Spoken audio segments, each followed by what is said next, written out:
This case takes place in the UK in the year 2025. Ian Watkins was born on the 30th of July 1977 in Wales. His father died when he was 5, and 3 years later, his mother married a Baptist minister. By all accounts, his childhood was stable, so I'm not entirely sure what went wrong. In his teens, Ian attended high school and befriended his future bandmate, Mike Lewis. The two bonded over their love of music, and as a result, they formed their own band, the Lostprophets. Ian became the lead vocalist, and over the next decade, the band achieved international success, with multiple chart-topping hits and millions of album sales. By 2012, the band had released 5 studio albums and had toured the world. Everything was going incredibly well. The band played their final show in November of 2012, unaware that this would be their last. Just weeks later, Ian was arrested and charged with a number of shocking crimes that horrified his fans, his bandmates, and quite frankly, the entire world. Police in South Wales had executed a drug warrant in his home in September of 2012, and instead discovered computers and phones filled with evidence that he enjoyed watching children being essayed in the most horrific of ways. If I'm honest, it's hard to even talk about the kinds of things that Ian had done and planned to do. Just imagine the worst possible things being done to the most vulnerable of people. Investigators found recorded videos and images and messages documenting his own unspeakable offences against underage people. Not only this, Ian had used his fame to exploit young women to get to their children, and some women even willingly gave them to him. His password to his computer was IR kids. 1 terabyte is capable of holding 472 hours of video footage. Ian was in possession of 27 terabytes of this horrific footage. The youngest victim was 11 months. In court, he ultimately admitted to 13 offences, including essay and attempting to inflict the most heinous acts on a fan's baby with a mother's insistence. The details of these crimes are literally too grotesque to speak out loud, but just know that he is the worst of the absolute worst. Ian was ultimately sentenced to 29 years in prison, which in my opinion is too lenient. He claimed that he had no memory of his prolific past, claiming that his substance abuse had led him down this path. His lifelong friends in Lostprophets publicly disowned him, and they immediately disbanded the group upon his conviction. The singer, who was once adored, was now confined in a cell to what is known as the Monster Mansion, the notorious high-security prison HMP Wakefield. This prison houses murderers, serial killers, and people just like him. By all accounts, Ian maintained a calm, self-assured demeanour during his early months behind bars. He mostly kept himself to himself and spent hours writing letters or lyrics in his cell. But his status as one of the most evil men in British history painted a target on his back. Fellow prisoners viewed him with utter contempt. A former inmate said, "Watkins was effectively a dead man walking from the moment he arrived in Wakefield. Everyone knew what he had done. You don't survive long in a place like this when your crimes involve younger people." He was classified as a vulnerable prisoner due to the nature of his crimes, and he was initially kept under strict protection. Psychologists assessed him as arrogant and remorseless. In fact, whilst awaiting his sentence, he referred to the entire case against him as MEGALOLZ. But in due course in prison, he developed severe anxiety and depression as the reality of the situation set in. He was prescribed medication for panic attacks and told a court he found life inside prison to be very challenging. Ian's only solace seemed to be music. He continued to write songs and told anyone who would listen that he missed performing and missed the showbiz life. Within a few years of his incarceration, Ian's notoriety had attracted hate from inside the prison, but it also attracted an unhealthy obsession from certain admirers from outside. He received hundreds of pages of mail from women, and many letters contained explicit content, or even marriage proposals. There are even some accounts of Ian getting groupies visiting him in prison, and him getting to kiss them. In March of 2018, prison staff got a tip that Ian might be hiding a prohibited mobile phone. Acting on this information, guards conducted a surprise strip search of Ian's cell. At first, he denied having anything, but when officers threatened to place him in isolation, Ian reluctantly produced a tiny 3-inch G-Star mobile phone that he had concealed inside his body. The phone call logs later showed that this device had been used to contact one of Ian's former fans, a woman named Gabriella, who had known him before his arrest. When confronted, Ian claimed that he hadn't been using the device for himself at all. Instead, he insisted that he was forced to hold onto the phone for 2 other prisoners who wanted to prey upon the women who had been writing to him. Ian claimed that if he refused, these prisoners would kill him. Under oath, Ian refused to name the prisoners, saying, "I like my head on my body." Because of this, he was given a further 10-month prison sentence on top of his 30-year term. After this phone incident, Ian was moved to a different part of the prison, where, if he let his guard down, he would be killed, or so he claimed. Despite additional security measures, the threats against Ian continued to escalate. By mid-2023, tensions inside the prison corridors had reached a dangerous boiling point. On the morning of the 5th of August 2023, Ian's routine walk from the medical wing back to his cell was violently interrupted. 3 inmates, armed with improvised blades, ambushed him and dragged him into a cell on the spur wing. They barricaded the door and took Ian hostage. For the next 6 hours, the 46-year-old vile human was at the mercy of his fellow prisoners, who relished the chance to spill his blood. It took a team of riot-trained police officers and specialist negotiators to finally end the standoff. Officers forced their way into the barricaded cell late that afternoon. They used stun grenades to disorientate the attackers as they stormed in, and they found Ian on the cell floor in a bloodied state.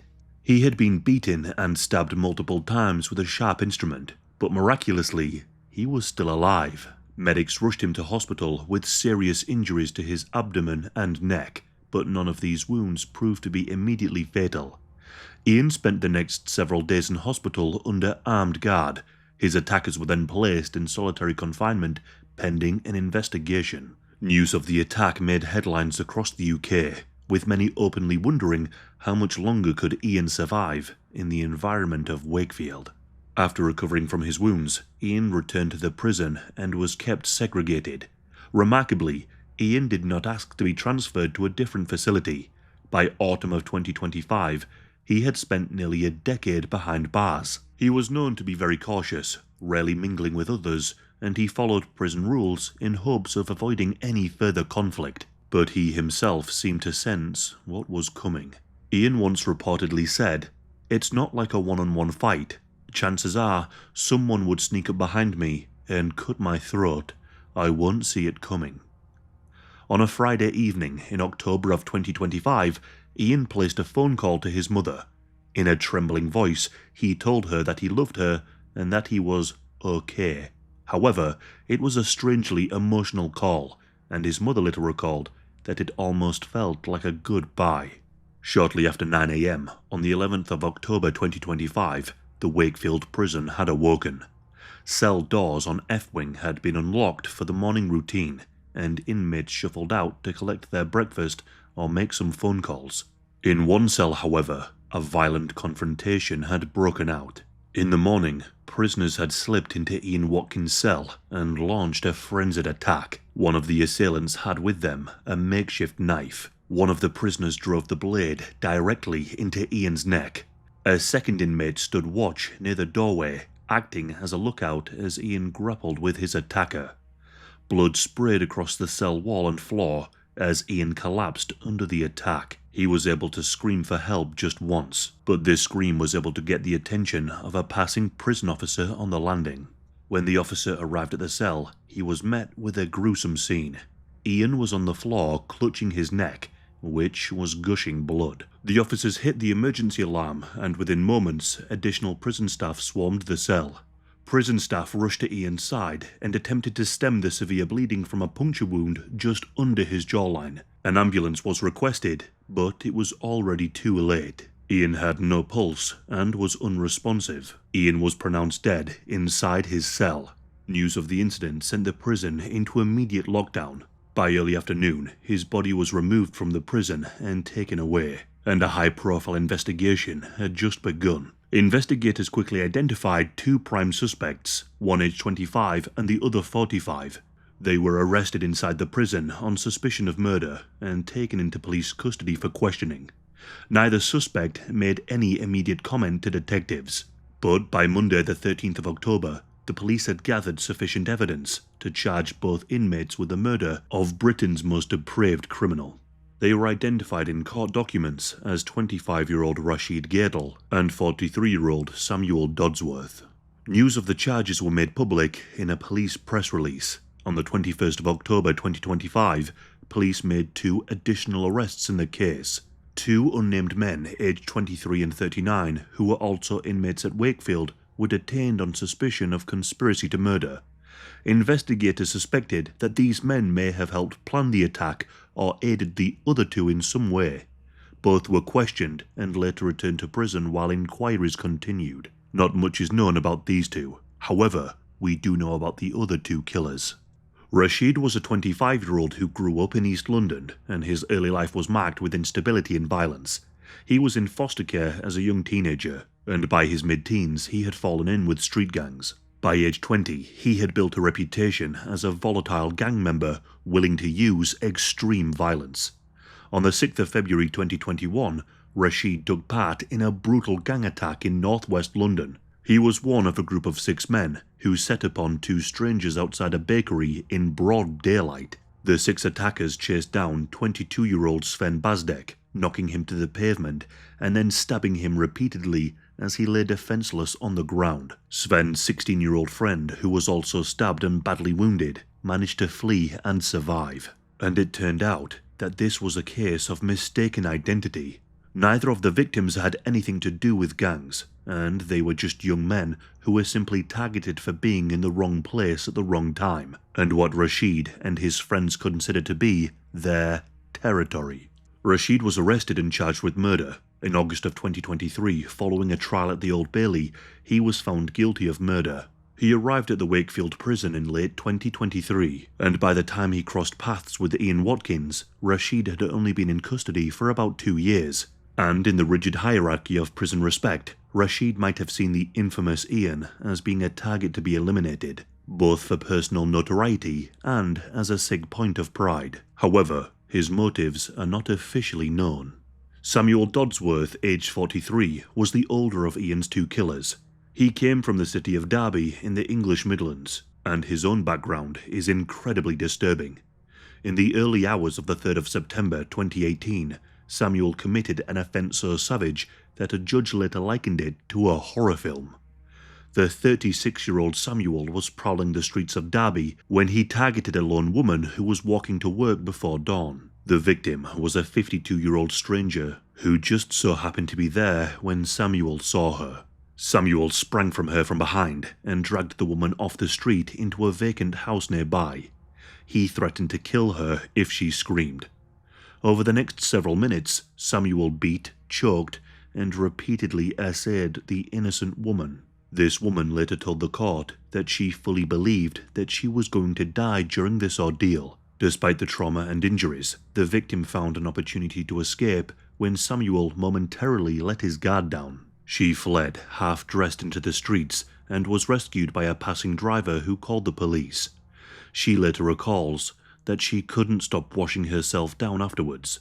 Samuel Dodsworth was arrested within hours, and in custody, his demeanour was cold and remorseless. Samuel ultimately pleaded guilty to multiple charges: kidnapping, false imprisonment, and 5 counts of SA. At Derby Crown Court in December of 2018, he was sentenced to 24 years in prison for the attack. The judge noted the particularly degrading and violent nature of his crime, and ruled that Samuel should not be considered for release until he had served at least 2/3 of his term. He had already been behind bars for about 7 years by the time of Ian's murder. Exactly how and why Rashid and Samuel decided to jointly attack Ian remains a subject of this investigation. The two did not share much obvious background and didn't have much in common beyond the propensity for extreme and disturbing violence. Legal proceedings for the murder of Ian began almost immediately after the suspects were charged.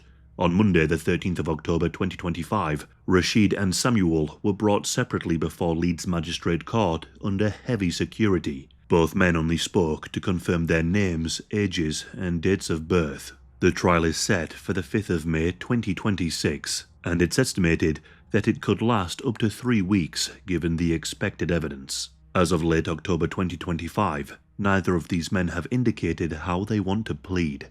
News of Ian's violent death was met with little sympathy. In the public eye, Ian had long been a symbol of pure evil, a rock star turned abuser whose crimes were considered to be completely unforgivable.